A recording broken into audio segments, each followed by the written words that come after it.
What's up everyone, King Crab's back again today, and since I've played all 18 types in the current DLC, which you can find in my Monotype Showcase playlist if you're interested, I decided today I want to try to discuss something different and something that might help my viewers improve their journey on the ladder. So quickly, for those who are unfamiliar of what the ladder is, it's what I typically play on Pokémon Showdown. It's basically a random matchmaking against other players around a similar rank playing the same format, and it's one of the quickest and easiest ways to play Monotype in Pokémon. So today I want to discuss 5 tips that helped me bring all 18 types into the high ladder. And these aren't necessarily some magic life hack that's going to suddenly make you amazing at Pokémon, it's just things that personally worked for me and I want to share that with my viewers.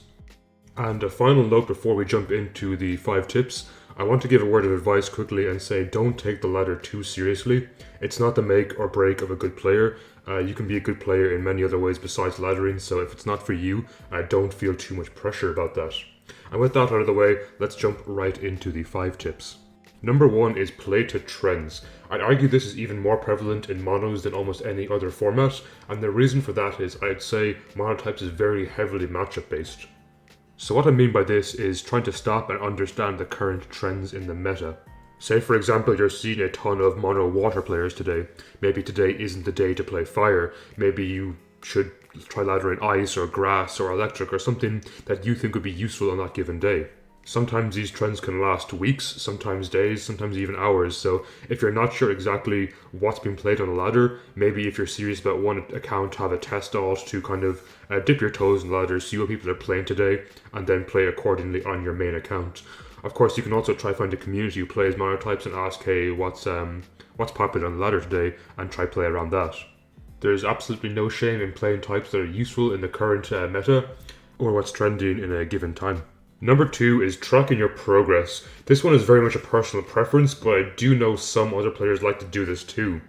I find tracking your progress on each type individually is a very helpful tool to understand what types I'm doing well with, what types I'm doing poor with, etc.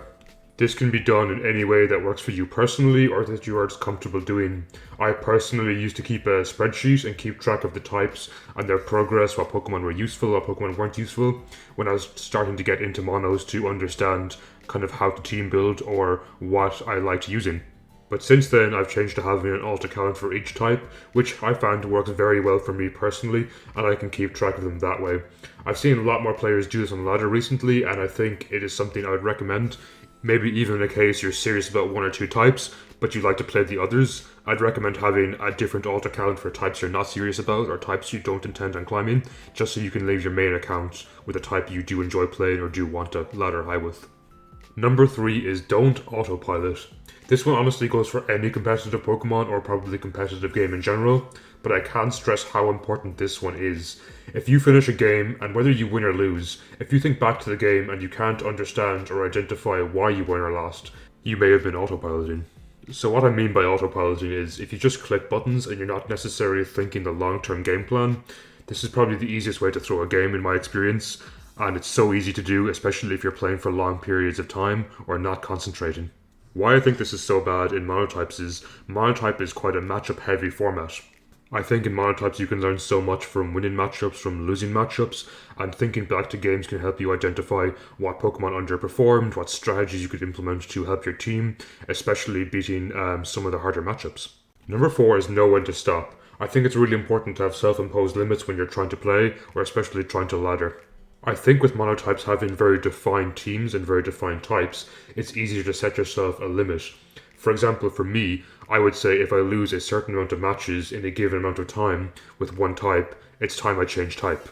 This change can help prevent me from playing on tilt, which I'd argue is one of the worst ways to play the game because you will start to make bad mistakes. If I change type and the problem persists, it might just be time to take a break from the format or from Pokemon as a whole. Come back in a few hours, a few days, whatever works for you, and try again. A fresh mindset is so important when laddering and can really make the difference. And finally, number 5, don't be afraid to try new things. You've probably realized by now, if you watch my content, that I'm all in favor of trying new things. I guess in a way this is more of a team building tip, but I think the two go hand in hand. If you find your team isn't working but you're dedicated to that type, try change things on your team, be it sets, be it Pokemon or strategies, and find what works best for you. There's no need to even delete your old teams. I often have 2 or 3 similar teams with a slight difference on them that suit my needs for any given day. I also feel a surprise factor on ladder can go a long way in winning a lot of matchups, and it's not to be underestimated. Just because you don't see the set very often doesn't mean it's not viable, and I do believe it's up to players to find new sets and try explore the meta. And on that note, try keep track of what interesting sets your opponents are using, and try remember those in the future. Monotypes is a relatively small ladder, so you will start to see the same people over and over again, and it's important to understand their unique sets or how to counter them as well. So that is all my tips I have to share today. If any of these helped you, do let me know down below. I really hope they did.